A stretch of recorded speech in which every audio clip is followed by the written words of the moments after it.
The Justice Department and 11 states are suing Google. The court filing says the company is maintaining a monopoly on the business of searches. Is big tech facing a new era of government regulation? I'm Steve Inskeep with Noel King, and this is Up First from NPR News. In the UK, volunteers will soon get an experimental vaccine for coronavirus and then will be deliberately infected. Some people would say, well, you can't give people a disease that you can't cure them of it if they get it in order to test a vaccine. That's just do no harm is our principle, and you're breaking it. How are doctors balancing ethics in the race for a COVID vaccine? And in Lagos, Nigerian security forces shot at peaceful demonstrators. There have been protests in that city against police brutality for weeks. So what changed last night? Stick with us. We've got the news you need to start your day. Support for this NPR podcast and the following message come from BetterHelp, online counseling by licensed professional counselors specializing in isolation, depression, stress, and anxiety. Visit BetterHelp.com/upfirst to learn more and get 10% off your first month. Support also comes from Simply Safe Home Security, with professional monitoring keeping watch day and night. You can set it up yourself in under an hour. Head to simplysafe.com/upfirst and get a free HD camera with the purchase of a security system. The Department of Justice is suing Google. It accuses the company of maintaining an illegal monopoly on internet searches. Now, Google is not the only search engine, but it's so widely used that its very name has become a verb, meaning to search on the internet. If you doubt me, just Google it. The company struck deals with companies like Apple to make its search engine the default on devices like the iPhone. The Department of Justice says that harms consumers because they then have no real option but to use Google. We should note that Google is an NPR sponsor. Shannon Bond is a tech correspondent for NPR. She's with us now. Good morning, Shannon. Good morning, Noel. So this lawsuit is a big one, yeah? Yeah, well, it's been more than 20 years since the government's last big battle with a tech company. That was Microsoft back in the 1990s. And this case goes really right at the heart of Google's dominance, its search business.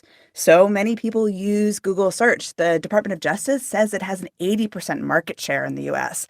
And the company makes billions of dollars selling ads and search results. But the government says that Google has unfairly stifled competition, and that's why it's been so successful.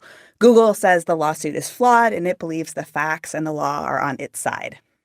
Unfairly stifled competition, how exactly? Well, it has spent over the years billions of dollars to become the default search engine on many browsers and smartphones. And the government says basically that's made it really hard for other companies to compete and has meant less choice for consumers. Other competitors don't have billions of dollars to spend. Okay. So what does this mean for the other big tech companies? Because Facebook, Amazon, Apple, they've all been accused of monopolistic behavior, haven't they? That's right. And regulators have also been investigating all of those companies. So, I can only imagine they are very much on alert. Noel, for so many years, under both Republican and Democratic administrations, there just wasn't much regulation of Silicon Valley. These companies were darlings. They were held up as examples of innovation. But recently, the tone in Washington has changed. Here's how Gene Kimmelman, a former Justice Department antitrust lawyer, put it. It's the end of hands off of the tech sector. It's probably the beginning of a decade of a series of lawsuits against companies like Google who dominate in the digital marketplace. And it's not only the federal government looking at this. 50 state attorneys general were also investigating Google and some of these other companies as well. And what about Congress? Because they've been hauling tech executives in front of them to answer questions for a while. What's their next move after this lawsuit? That's right. House Democrats wrapped up their own recent investigation of big tech. They found that all 4 of these companies are monopolies. Republicans have their own line of attack. We hear frequently claims that the tech companies are biased against conservatives, even though there's no real evidence to support that. Google's CEO is actually set to appear before the Senate next week, along with the Facebook and Twitter CEOs, to answer questions. And to be clear, the Justice Department says there's no relationship between investigations into bias and this lawsuit. Okay. Something I'm curious about. So we have 50 state attorneys general who were investigating Google. 11 of them joined on to this lawsuit. What about the rest of them? That's right. And the only AGs who signed on were from Republican-led states. It is out of the ordinary for the Justice Department to announce something like this just 2 weeks before Election Day. Its policy is to not take actions that could influence an election, and officials say this has nothing to do with that. But there are Democratic attorneys general investigating Google. New York's Letitia James said they might join this federal lawsuit, but not until down the road. Fair enough. NPR's Shannon Bond. Thanks, Shannon. Thank you.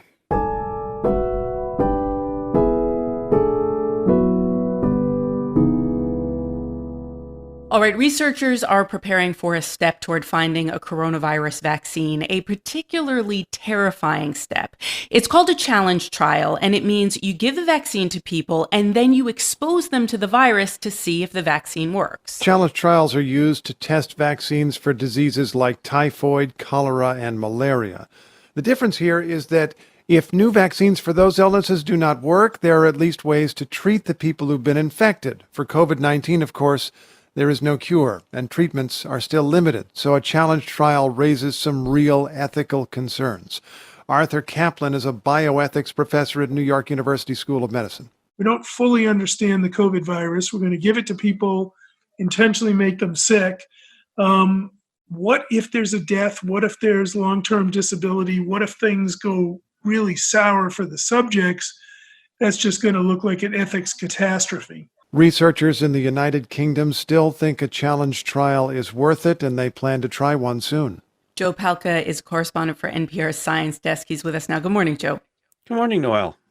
I want to ask you about what Arthur Kaplan said there. What if there's a death? What if there's a long-term disability? What is the argument for putting people at risk when there's no cure, when treatments are limited? Well, that puts a lot of ethicists in a very uncomfortable place. They don't think that's something maybe that should happen. But on the other hand, there are some things that you can learn from a challenge study like this that you just can't learn in other cases. For example, if you want to test a second vaccine very quickly, if you think it might be working better, you can try it and get an answer in a matter of weeks instead of recruiting 10,000, 20,000, 30,000 volunteers. If you want to see how long a vaccine works, if you want to reinfect somebody, then you have a model for doing that. You have somebody who you could expose them a second time. So there's certain questions that you can answer. Another is if you prevent someone from getting sick with the virus, are they still capable of transmitting it? You don't have that kind of granular knowledge when you do a big study with tens of thousands of people. Okay, so in some ways, the urgency here goes to the heart of explaining why this is worth it. Yeah.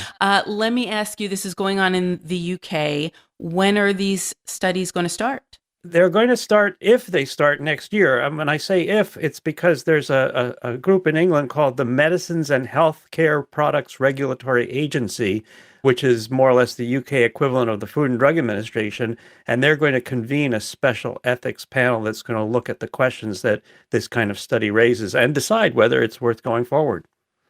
Is there anything similar being contemplated in the U.S.?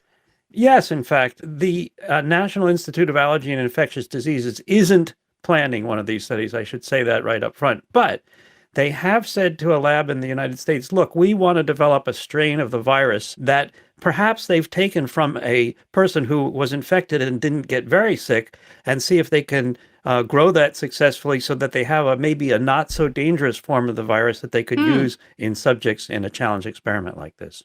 Really interesting stuff. NPR's Joe Palca. Thanks, Joe. You're welcome.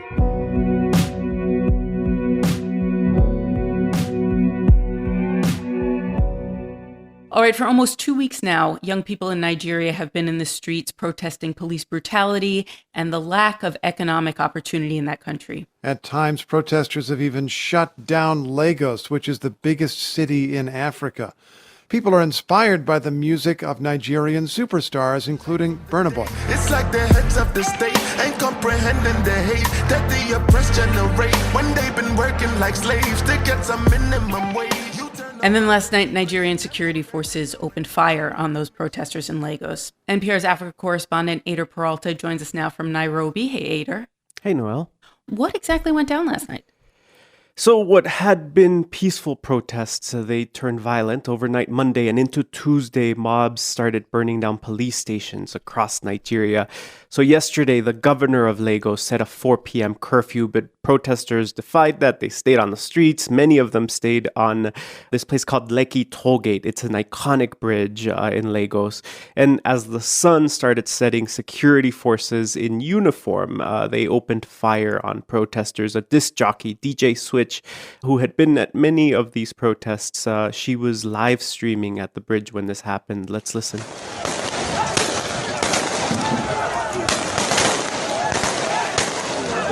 People, if you can call the medical ambulance, they can come to Lekki Tollgate. The footage shows demonstrators trying to help other demonstrators. They're trying to stop the bleeding. They're crying for help. The governor of Lagos said this morning that a couple of dozen people were at hospitals. Human rights groups and activists say there are fatalities, but we have not confirmed deaths. And I should note that we are getting reports that protesters are back on the streets this morning, and there are already clashes with security forces.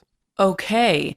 Now, the things that they're protesting, police brutality, lack of economic opportunity, these are like big, broad things. Did something specific set these protests off? Yeah, it started with a viral video of a police shooting that was about 2 weeks ago, and they went out to the streets to demand that the government put an end to this brutal police squad called SARS. And the president, he did that. He ordered the squad disbanded. But then the protests continue to grow. They have now turned into the biggest, longest running protests Nigeria has seen since the 80s. So police brutality, that was just a trigger. But young people took to the streets because they had many grievances, especially economic. Nigeria's unemployment rate is now up to 27%. And it really gets back to that song that you played at the top. It's about young people, many of them with college degrees, sitting at home with no jobs, no prospects. It's a generation that feels abandoned and betrayed by their government. Does the government have any response to that? I mean, economic complaints, concerns are big. Can the government do anything?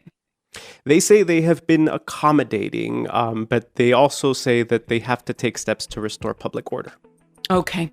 NPR's Ader Peralta in Nairobi reporting on protests in Lagos, Nigeria. Thanks, Ader.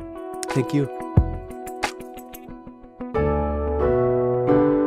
And that's Up First for Wednesday, October 21st. I'm Noelle King. And I'm Steve Inskeep. Join us tomorrow, and don't forget to subscribe to us wherever you listen to podcasts. You can rate or review this podcast on Apple Podcasts.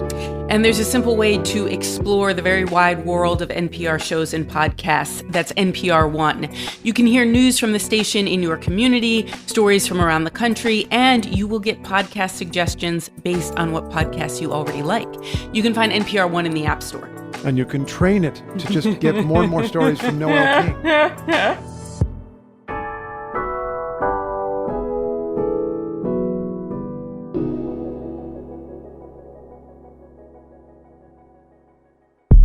I'm Rodney Carmichael. And on this episode of Louder Than a Riot, did bias against rap lyrics seal the fate of No Limits Mac Phipps? This guy shouldn't be incarcerated. And I know that his music got him incarcerated, but they got the wrong guy.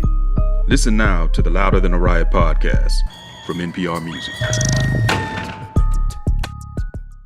Support for NPR and the following message come from USA Facts. Did you know the 2020 November election will be the first time Hispanic Americans are the largest minority voting population? Get more data on issues affecting the election at usafacts.org.